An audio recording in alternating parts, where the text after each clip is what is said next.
새해를 시작하면서 우리는 가만히 있어 하나님 됨을 알지어다 라는 주제로 자녀들과 함께하는 특별 새벽 기도회를 하였습니다. 많은 분들이 함께 참여하셔서 은혜를 나누었는데요. 또한 특별 새벽 기도 기간에 여러 모양으로 섬겨주신 모든 분들께 감사를 드리고, 정말 그 주제처럼 올 한 해 가만히 있어 하나님 됨을 아는 우리 목민의 모든 권속들이 될 수 있기를 간절히 소망합니다. 제가 특세 때 하루 바둑 천재 이야기를 했죠. 바둑 천재였던 이세돌 구단이 그 알파고와 바둑을 두고 바둑에서 아주 크게 패배하여서 충격을 받고 은퇴를 하였다는 그런 이야기를 제가 한날 말씀을 드렸습니다. 이세돌 구단이 2016년 알파고와 대국을 해서 바둑을 둬서 1대4로 아주 대패했습니다. 그가 프로 생활을 하면서 그렇게 비참하게 져본 경험이 없었다라고 그 책에 그렇게 기록하고 있을 정도로 이세돌 구단은 그 알파고와 바둑을 둔 후에 패배하고 충격을 받아서 자기가 잘 알고 있었다고 생각했던 그 바둑의 그 길을 잃었다라고 그렇게 그가 그 책에서 이야기하고 있습니다. 그래서 은퇴를 선언하게 되는데, 그런데 은퇴한 후에 그가 큰 패배를 해서 길을 잃었다고 생각했는데 은퇴를 한 후에 다시 새로운 길이 보이게 되었다는 것을 이세돌 구단이 은퇴한 후에 자기가 썼던 그 책에서 이세돌 인생의 수를 읽다라는 그 책에서 그렇게 이야기하고 있다는 겁니다. 알파고에게 패배한 후에 길을 잃었는데 패배한 후에 오히려 새로운 길을 찾게 되었다는 것을 그 책에서 이야기하고 있다는 거예요. 그래서 이세돌 구단은 책에서 인생이 더 복잡하기 때문에 바둑과 똑같다고 그렇게 인생을 말할 수는 없지만, 그럼에도 불구하고 바둑을 통해서 삶의 지혜를 깨닫게 된 것을 그 책에서 이세돌 구단이 이야기하고 있습니다. 간단하게 몇 가지만 소개하면 그 책에서 이런 이야기를 합니다. 바둑과 인생은 정답이 없는 세계에서 배운다. 바둑과 인생은 정답이 없는데 그렇게 실제로 바둑을 둘 때, 그리고 인생을 살아갈 때 배우게 된다는 거예요. 바둑에도 그렇고 인생에도 그렇고 정해진 정답이 없다는 거예요.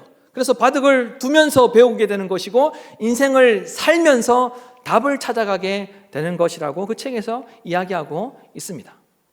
또 이런 말을 합니다.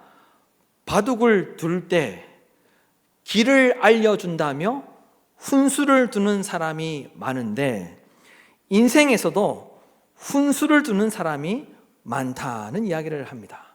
저는 그 글을 보면서 맞다, 인생을 살아갈 때 우리 주변에 훈수 두는 사람이 많다는 생각을 저도 할 수 있었습니다. 여러분, 바둑을 얼마나 좋아하시는지 모르겠지만 심지어 그 바둑이 아닌 오목을 둘 때에도, 장기를 둘 때에도 옆에 누가 있습니까? 지켜보고 훈수 두는 사람이 있죠. 쪼를 이렇게 해라, 말을 이쪽으로 옮겨라, 그러다 죽는다, 진다. 훈수 두는 사람이 주변에 너무 많은 거예요. 뿐만 아니라 우리가 인생을 살아갈 때에도 주변에 훈수 두는 사람이 많습니다. 목회를 하는 저에게도 목회는 이렇게 해야 된다, 저렇게 해야 된다, 훈수 두는 사람들이 주변에 있습니다. 여러분들도 주변에 훈수 두는 사람이 많지 않습니까? 그죠? 주방에도 훈수 두는 사람이 있죠. 요리를 하고 있는데 그죠? 옆에 와가지고 이건 넣어라, 저건 넣어라, 이건 넣어야 더 맛있을 것 같다. 저도 가끔 주방에서 제 아내에게 훈수를 둡니다. 그럼 제 아내가 말합니다. 먹고 싶으면 삐 해라. 안 먹고 싶나? 삐 뒤에는 너무 가격한 말이라서.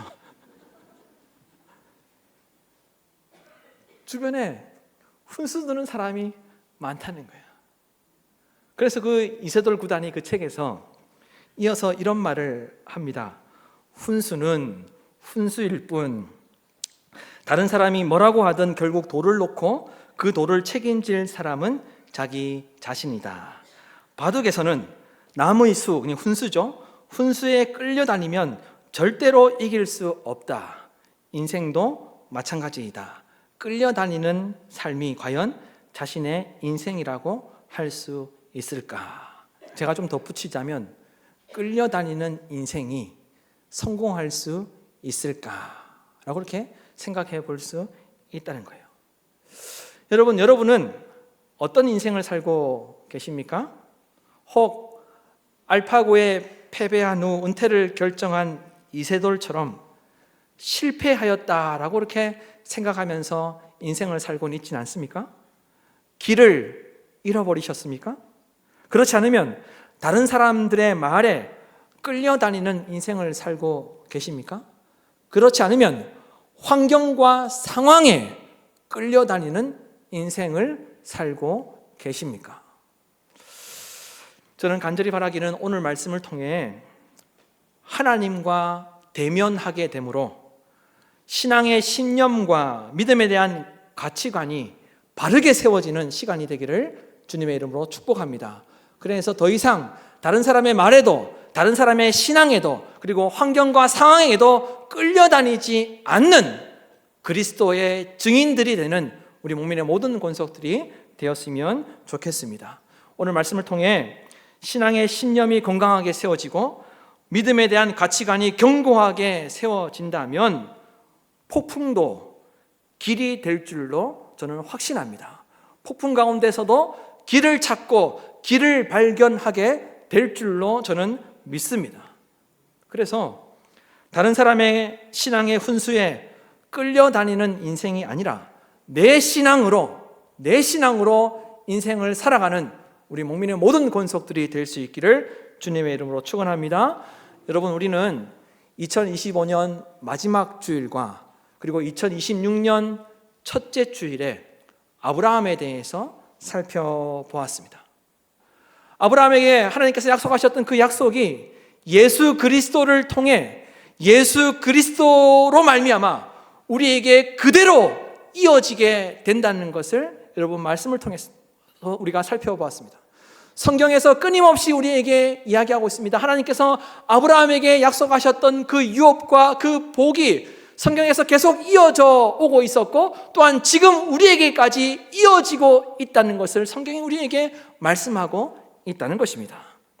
우리도 하나님께서 아브라함에게 약속하셨던 그 유업과 복을 아브라함과 함께 그 복을 받고 있고 받게 될 줄로 믿습니다. 여러분, 이와 같이 그 무엇도 하나님의 계획, 하나님의 약속을 막지 못한다는 것을 우리가 기억하며 살아야 한다는 거예요. 이스라엘 백성들이 400년 동안 애굽에서 노예 생활을 했음에도 불구하고 하나님의 약속을 막지 못했습니다. 하나님의 약속이 이스라엘 백성들에게 이어졌습니다. 이스라엘 백성들을 공격했던 주변의 수많은 나라들, 바벨론과 아스루와 로마가 하나님의 계획을 막지 못했습니다. 뿐만 아니라 다윗의 실수가 하나님의 약속을 막지 못했습니다. 남유다 왕들의 타락이 하나님의 약속을 막지 못했습니다. 가난이, 육신의 연약함이, 질병이 하나님의 약속을 막지 못했습니다. 그러므로 성도가 이 땅에 살아가면서 반드시 기억해야 할 것은 첫째로 순종하고 있다면 폭풍을 염려하지 않아도 된다는 거예요. 달리 말하면 내가 오늘 하나님 앞에 온전히 순종하고 있다면 내가 겪고 있는 고난과 고통을 염려하지 않아도 된다는 것을 기억하며 성도는 하루하루를 살아야 한다는 것입니다. 여러분, 45절에서 47절 말씀을 보십시오. 다 함께 한 목소리로 읽도록 하겠습니다. 예수께서 즉시 제자들을 재촉하사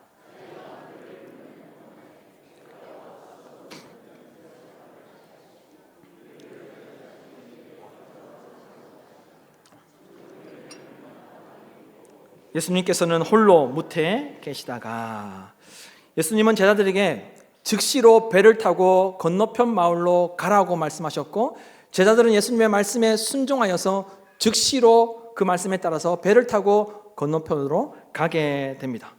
하지만 여러분, 제자들이 예수님의 말씀을 온전히 순종하기는 당시에 아주 어려운 환경이었습니다.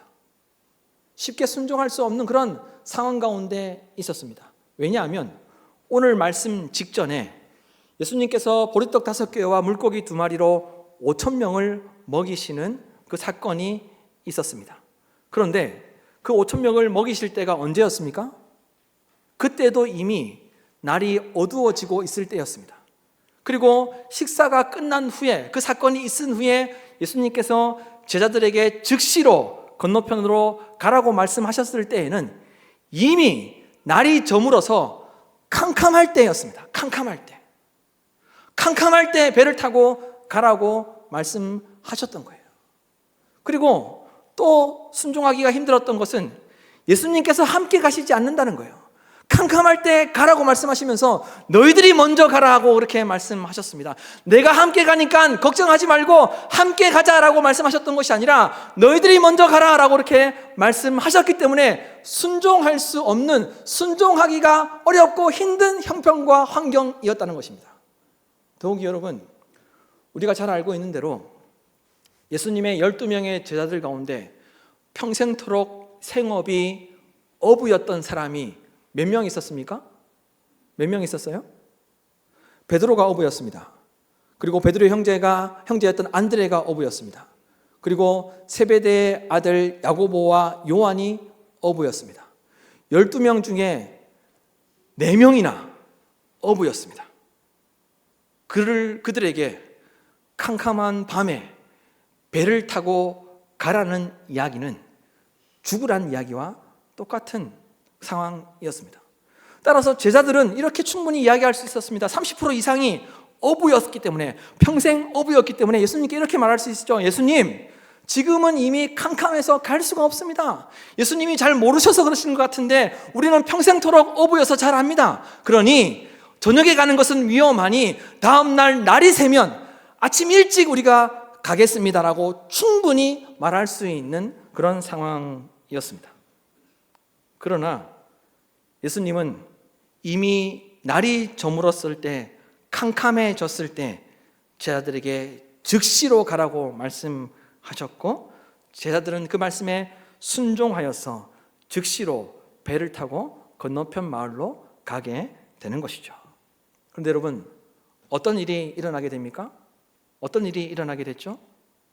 아마 제자들의 마음 가운데에는 조금 전에 보리떡 5개와 물고기 2마리로 예수님의 말씀에 순종하여서 나누어 주었을 때 5,000명이나 먹고 남는 놀라운 기적을 경험했기 때문에 아마 예수님의 말씀에 순종하게 되면 놀라운 일이 일어나게 될 것이라는 기대감을 가지고 어쩌면 순종했는지도 모릅니다. 캄캄한 밤에 가라고 하셨는데 예수님의 말씀에 순종하면 그 캄캄한 밤에 가다가 환하게 그 앞이 보일 수도 있다는 그런 기대감을 가지고 순종했는지도 모릅니다. 그런데 예수님의 말씀에 즉시로 순종하여서 배를 타고 갔을 때 어떤 일이 일어나게 됩니까? 요한복음에 보면 큰 바람이 불어서 파도가 일어났다라고 이렇게 기록하고 있습니다. 캄캄한 밤이었음에도 불구하고 제자들은 예수님의 말씀에 순종하여서 배를 타고 건너편 마을로 가는데 큰 바람, 폭풍으로 인해서 고통과 고난을 겪게 되었다라고 성경이 말씀하고 있다는 거예요. 반대로 큰 바람이 불고 폭풍 가운데 있을 때 예수님께서 배를 타고 가라고 말씀하시게 되었을 때 제자들이 그 배에 올랐을 때 바람이 잠잠해지고 파도가 잠잠해지면 정말 예수님의 말씀에 순종하니까 우리에게 놀라운 기적이 일어나는 거라고 그렇게 생각하게 만드셨으면 우리가 볼 때는 더 좋을 것 같은데 예수님은 그렇게 하시지 않으셨다는 거예요. 오히려 잠잠한 바다 가운데 내 말에 순종하고 가라고 말씀하셨고 순종해서 갔더니 좋은 일이 일어나게 하신 것이 아니라 기적이 일어나게 하신 것이 아니라 오히려 큰 바람이 불어서 큰 파도가 쳐서 배를 침몰하게 만들게끔 그와 같은 상황을 제자들이 경험하게 하도록 하셨다는 겁니다. 여러분 한번 생각해 보십시오. 당시에 제자들이 어떤 마음이었겠습니까? 큰 바람이 불어서 파도가 쳤기 때문에 배가 미친 듯이 흔들렸겠죠. 아마 그 배 가운데 있을 때 정신이 없었겠지만 제자들이 어떤 생각을 했겠습니까? 순종하기 어려운 상황 속에서 순종했는데 왜 이런 일이 일어나지? 이게 뭐지? 순종하기 어려운 상황 가운데, 순종할 수 없는 환경 가운데 우리가 온전히 순종했는데 왜 우리에게 이런 고통과 고난을 경험하게 하시지? 그런 생각으로 아마 제자들은 그 배 안에서 혼란스러웠을 것입니다. 잘못을 하고 순종하지 않아서 자기들이 고통과 고난을 겪었다면 충분히 이해할 수 있겠죠. 납득할 수 있겠죠. 그러나 제자들은 하나님의 말씀, 주님의 말씀에 온전히 순종하여서 옳은 행동을 하여서 오히려 고난과 고통을 경험하게 되므로 아마 그 배 안에서 아주 큰 혼란을 겪었을 것이라, 혼란스러웠을 것이라 그리고 이렇게 짐작해 볼 수 있죠. 여러분, 하지만 오늘 말씀을 통해서 우리가 생각해 볼 수 있는 것은 무엇입니까? 인생을 살다 보면 옳은 일을 해도 고통과 고난을 겪을 수 있다는 겁니다. 인생을 살면서 예수님의 그 말씀에 하나님께 순종해도 고통과 고난을 겪을 수 있다는 거예요. 하나님의 말씀에 따라서 살고 있어도 고통과 고난을 겪을 수 있다는 것을 우리가 오늘 말씀을 통해서 확인하고 생각할 수 있다는 겁니다. 여러분, 욥을 한번 생각해 보십시오. 욥이 잘못을 하여서 그와 같은 아주 큰 고난과 고통을 경험했습니까? 욥이 하나님을 섬기지 않아서, 하나님 앞에서 정직하게 살지 않아서 욥이 그와 같은 고난과 고통을 경험하였습니까? 성경에 보면 하나님께서 욥에 대해서 어떻게 평가하시고 어떻게 생각하셨는지 아주 자세하게 기록하고 있습니다. 욥은 이런 사람이었습니다, 여러분. 욥은 오늘 말씀 성경에 보면 우스 땅에 욥이라는 사람이 살고 있었습니다. 이 사람은 흠이 없고 정직할 뿐 아니라 하나님을 경외하며 악을 멀리하는 사람이었습니다. 욥은 흠이 없었습니다. 하나님 보실 때 흠이 없는 인생을 살았습니다. 정직했을 뿐만 아니라 하나님을 경외하며 악에서 떠난 사람이었습니다. 그러나 그럼에도 불구하고 욥은 고난과 고통을 경험하게 되었다는 것입니다. 따라서 우리가 말씀을 통해서 꼭 기억해야 할 것은, 여러분 꼭 기억하십시오. 고난과 고통이라는 반갑지 않은 불청객이 우리 인생 가운데 찾아오더라도 우리가 순종하고 있다면 염려하지 말아야 한다는 겁니다. 우리가 순종하고 있다면 그 고난과 고통과 염려거리들이 염려할 대상이 아니라는 것을 우리가 기억하며 살아야 한다는 겁니다. 우리가 순종하고 있다면 괜찮다는 겁니다. 우리가 순종하고 있다면 괜찮아진다는 겁니다. 이와 같은 믿음을 가지고 우리가 살아야 한다는 거예요. 여러분, 하나님께는 우연히 일어나는 일이 없습니다. 하나님께는 우연이 없습니다. 따라서 내가 순종하고 있다면 하나님께서 그 일을 통해 우리에게 하실 일이 반드시 있다는 것을 믿음으로 살아야 한다는 겁니다. 따라서 우리가 염려하고 걱정해야 될 것은 내게 어떤 일이 일어났느냐가 아니라 내가 하나님께 온전히 순종하고 있는 날을 염려하고 걱정해야 한다는 거예요. 하나님께는 우연히 일어나는 일이 없기 때문에 그 일을 통해서 하나님께서 우리 인생 가운데 반드시 하실 일이 있다는 것을 믿음으로 살아가는 우리 목민의 모든 권속들이 될 수 있기를 주님의 이름으로 축원합니다. 따라서 둘째로 우리가 기억해야 할 것은 하나님의 때는 항상 옳다는 겁니다. 하나님은 항상 옳으셔서 하나님의 그 일하심, 하나님의 그 일하시는 그 때는 항상 옳다는 거예요. 여러분, 48절 말씀을 보십시오. 48절 말씀을 다 함께 한 목소리로 읽도록 하겠습니다. 바람이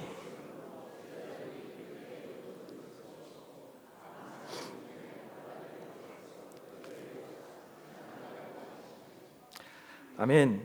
제자들은 예수님의 말씀에 순종하여서 캄캄한 밤에 배를 타고 가는데 큰 바람이 불기 시작했습니다.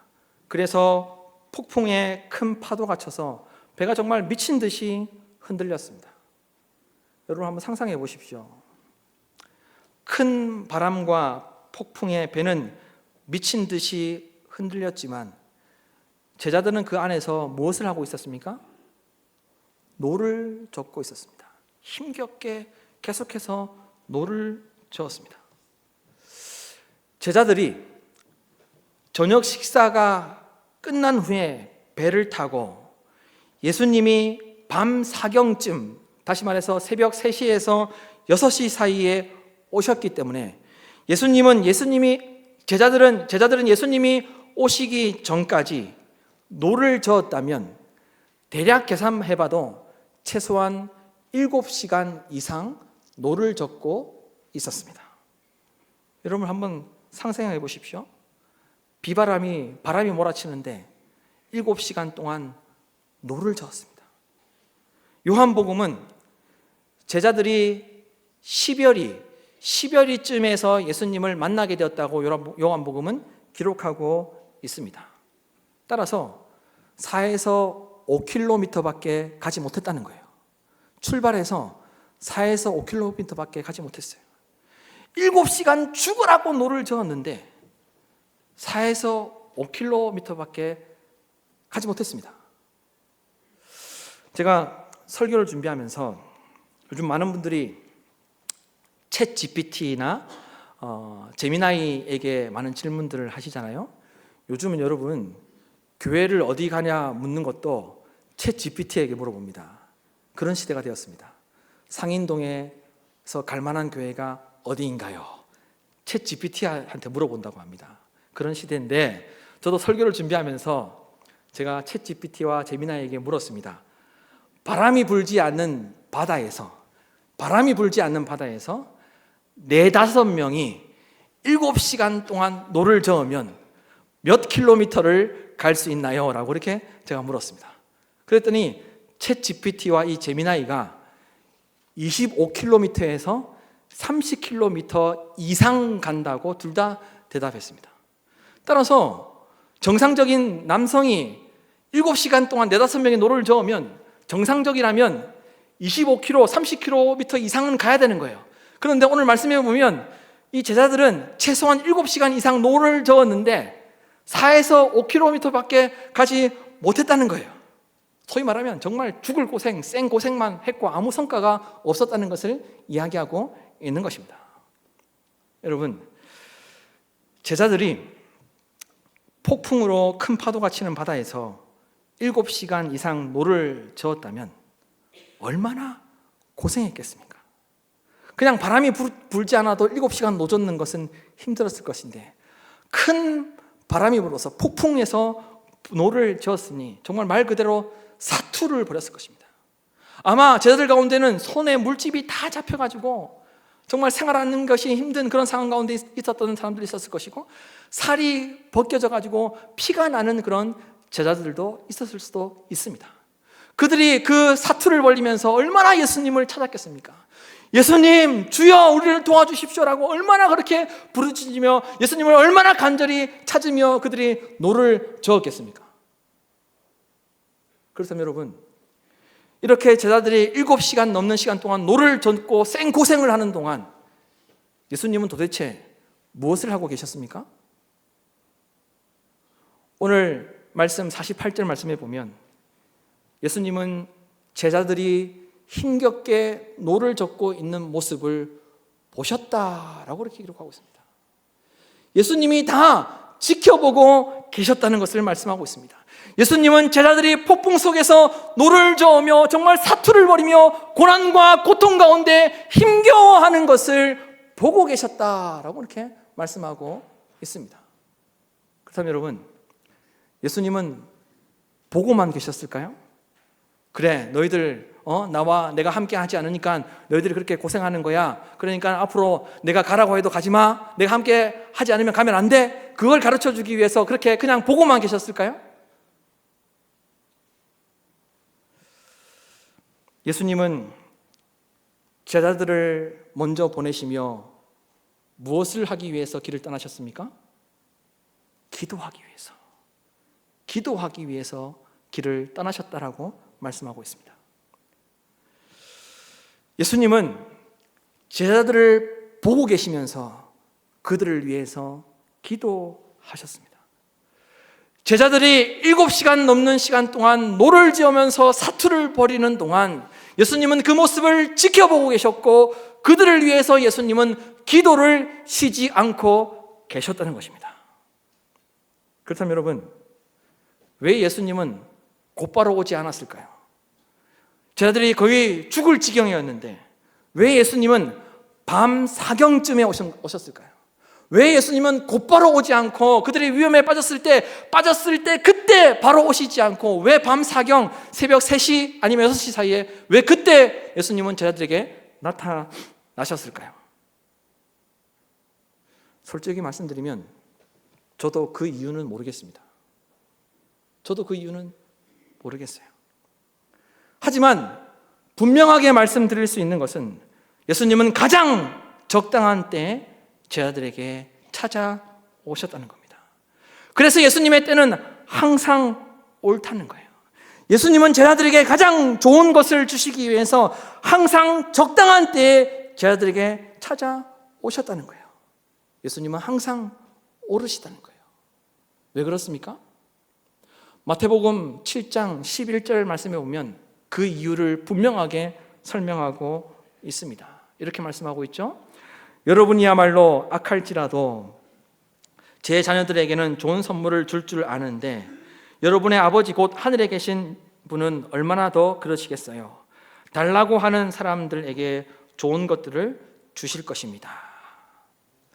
누가복음 18장 7절 말씀에 보면 이런 말씀이 있습니다. 하나님께서 밤낮 부르짖는 하나님의 선택된 백성들의 간청을 듣지 않으시고 오랫동안 미루시겠느냐. 오랫동안 미루시겠느냐. 오랫동안 미루지 않으신다는 거예요. 여러분, 우리가 하나님의 때를 알 수 없을 뿐이지 하나님은 가장 적당한 때에, 가장 좋은 시기에, 가장 적합한 때에 우리를 위해서 일하시는 줄로 믿습니다. 우리가 길게 느낄 뿐이지 우리가 오래도록 기다린다고 생각할 뿐이지 하나님은 우리로 하여금 오랜 시간 동안 기다리지 않게 하신다는 것을 믿으시길 바랍니다. 마찬가지로 여러분, 우리가 어려움을 당하는 동안 예수님은 무엇을 하고 계실까요? 우리가 인생을 살면서 우리의 삶을 다 뒤엎을 만한 폭풍을 만나서 우리가 힘겹게 하루하루를 살아갈 때 예수님은 도대체 무엇을 하고 계시는 걸까요? 예수님은 우리를 지켜보고 계시고 우리를 위해서 기도하고 계시는 줄로 믿습니다. 히브리서 7장 24절에서 25절 말씀에 이런 말씀이 있습니다. 다 함께 화면을 보시고 다 함께 한 목소리로 읽도록 하겠습니다. 그러나 예수께서는 영원히 사시는 분이시므로 제사장직을 영원히 누리십니다. 그러므로 예수께서는 자기를 통해서 하나님께 나오는 사람들을 온전히 구원하실 수 있습니다. 그는 항상 살아계셔서 그들을 위해 중보기도를 하십니다. 여러분 보십시오. 예수님은 우리를 지켜보고 계십니다. 우리가 얼마나 힘겹게 살아가고 있는지, 우리가 얼마나 외롭게 살아가고 있는지, 우리가 얼마나 제대로 잘 살기 위해서 죽을 똥 살똥 사투를 벌이면서 살고 있는지 예수님은 다 지켜보고 계십니다. 우리가 얼마나 하루하루를 힘들고 어렵고 외롭게 살고 있는지 예수님은 다 지켜보고 계십니다. 그리고 지켜만 보시는 것이 아니라 우리를 위해서 중보기도 하고 계신 줄로 믿습니다. 따라서 여러분, 우리가 인생을 살아가면서 우리가 그러면 해야 할 것은 무엇이겠습니까? 제자들이 7시간 동안 노를 저으며 고작 4에서 5km밖에 가지 못했을 정도로 성과가 없었지만 그들은 힘겨웠지만 계속해서 노를 젓고 있었던 것처럼 우리도 주어진 삶의 자리 가운데 최선을 다하면서 삶을 살아야 한다는 것입니다. 여러분, 어려움과 고통의 시간을 보내고 있더라도 절대로 포기하지 마십시오. 노를 내려놓지 마십시오. 손에 붙잡고 있는 것을 놓치지 마십시오. 예수님은 지금도 저와 여러분을 지켜보고 계시고 지금도 저와 여러분을 위해서 중보기도 하고 계시다는 것을 믿으시기를 바랍니다. 그리고 예수님이 제자들에게 왜 밤 사경에 오셨는지 알 수는 없지만 가장 적당한 때, 가장 좋은 때에 찾아오셔서 은혜를 베풀어 주셨던 것처럼 예수님은 우리를 지켜보고 계시기에 가장 적합하고 가장 좋은 때에 우리에게 동일한 은혜를 베풀어 주실 줄로 믿습니다. 따라서 우리가 이 땅 가운데 살아갈 때 하나님은, 우리 주님은, 우리 예수님은 항상 오르시다는 것을 믿음으로 살아가는 우리 목민의 모든 권속들이 될 수 있기를 간절히 소망합니다. 그러므로 마지막으로 우리가 기억해야 할 것은, 셋째로 예수님을 영접하는 인생은 목적지에 반드시 도착하게 된다는 것을 믿음으로 살아야 한다는 것입니다. 여러분, 49절에서 52절 말씀을 보십시오. 49절에서 52절 말씀을 다 함께 한 목소리로 읽도록 하겠습니다. 제자들이 그가 바다 위에 걸어오심을 보고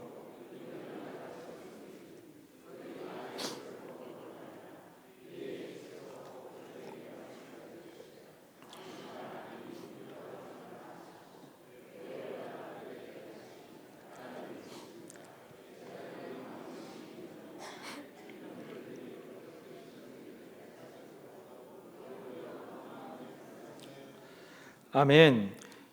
제자들은 예수님을 보고 알아보지 못하고 유령이라고 소리쳤습니다. 이와 같이 두려움에 사로잡히게 되면 상황 판단을 제대로 하지 못하게 된다는 것을 성경이 우리에게 일러주고 있죠. 불안하고 두렵고 염려되면 우리가 보고 있는 물체나 사물이나 환경을 제대로 볼 수 없다는 거예요. 그래서 이 제자들이 두려움에 사로잡히자 예수님을 알아보지 못하고 예수님을 유령이다라고 이렇게 소리칩니다. 그러나 예수님께서 말씀하셨습니다. 안심하라, 내니 두려워하지 말라. 안심하라, 내니 두려워하지 말라. 하지만 제자들이 이런 이야기를 들었지만 변한 것은 아무것도 없었습니다. 여전히 폭풍은 사납게 몰아치고 있었습니다. 그리고 파도의 배는 계속해서 흔들리고 있었습니다. 그런데 보십시오.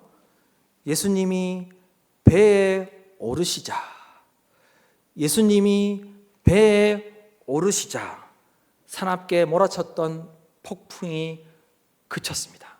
멈췄습니다. 바다가 잠잠해졌습니다. 예수님이 배에 오르시자 그와 같은 놀라운 일이 일어나게 되었다는 것입니다. 이 똑같은 이 상황을 요한복음은 조금 다르게 표현하고 있습니다. 요한복음 6장 21절 말씀에 보면 이 상황을 요한복음을 기록한 요한은 이렇게 이야기합니다. 이에 기뻐서 배로 영접하니 배는 곧 그들이 가려는 땅에 이르렀더라. 예수님인 것을 알고 배로 영접했더니 그 영접함으로 말미암아 예수님께서 그의 배에 오르심으로 인하여서 그 배는 그들이 가려는 곳으로 이르게 되었더라. 그들이 갔던 것이 아니라 예수님께서 가게 하셨다는 것, 하나님께서 가도록 하셨다는 것을 성경은 분명하게 말씀하고 있다는 겁니다. 예수님께서 배에 오르셨을 때 제자들이 힘이 나서 신이 나서 자기들이 노를 저어서 갔던 게 아니라 예수님을 영접하니 그 배로 하여금 목적하신 곳에 가도록 예수님께서 하셨다는 것을 성경이 우리에게 일러주고 있다는 겁니다. 제자들이 예수님을 영접하였을 때 배에 오르셨고 그 배는 목적하던 곳에 가게 되었습니다. 예수님께서 가게 하셨습니다. 여러분, 오늘 말씀을 통해서 꼭 기억하십시오. 예수 그리스도를 영접하는 인생이 되기를 주님의 이름으로 축복합니다. 예수님께서 내 인생에 오르셔서 함께 인생을 살아가는 인생이 되기를 주님의 이름으로 축복합니다.